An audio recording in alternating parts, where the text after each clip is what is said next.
പാലക്കാട് കണ്ണാടി ശ്രീ ശങ്കരപുരം ഭദ്രകാളി നാഗരാജ നാഗയക്ഷി ക്ഷേത്രത്തിൽ രാമായണ സപ്താഹ യജ്ഞം പുരോഗമിക്കുകയാണ്. സ്വാമി ഉദിത് ചൈതന്യയുടെ നേതൃത്വത്തിലാണ് യജ്ഞം പുരോഗമിക്കുന്നത്. എല്ലാ ദിവസവും വൈകിട്ട് നടക്കുന്ന തോൽപ്പാവക്കൂത്തും ക്ഷേത്രത്തിലെ രാമായണ കാഴ്ചയായി മാറിക്കഴിഞ്ഞു.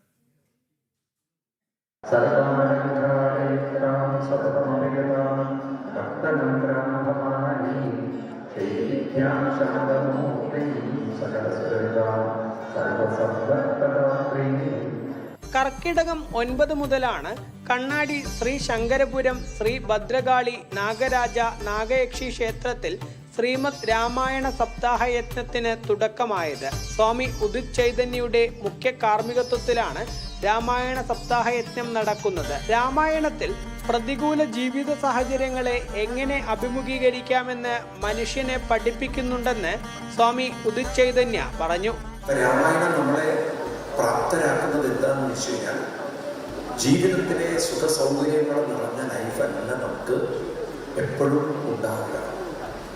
ജീവിതത്തിൽ ഇപ്പം നമുക്കത് പറഞ്ഞാൽ മനസ്സിലാവില്ല. നാളെ നമ്മളോട് പറയണം വീട് ഒഴിയണം, കാരണം വലിയ ഒരു പ്രശ്നം വരുന്നത്, പ്രകൃതിയിൽ പ്രശ്നം വരുന്നത്, ഒഴിയണമെന്ന് എന്ത് ചെയ്യണം?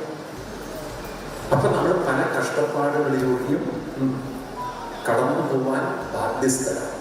ഇപ്പം എല്ലാം നമുക്ക് അനുകൂലമായി നിൽക്കുന്നതുകൊണ്ട് നമുക്ക് അങ്ങനെ കഷ്ടപ്പാടുകളെ കുറിച്ച് ചിന്തിക്കേണ്ടതില്ല.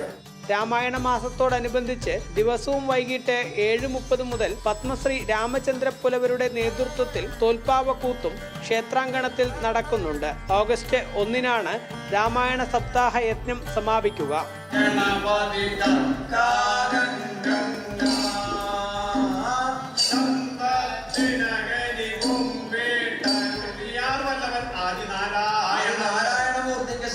നമസ്കാരം. 4 മണ്ഡലവും നടന്ന് ചുറ്റിത്തിരുന്ന് இந்த ഭദ്രകാളി അമ്മൻ നാഗരാജ നാഗയക്ഷി. ജനം, പാലക്കാട്.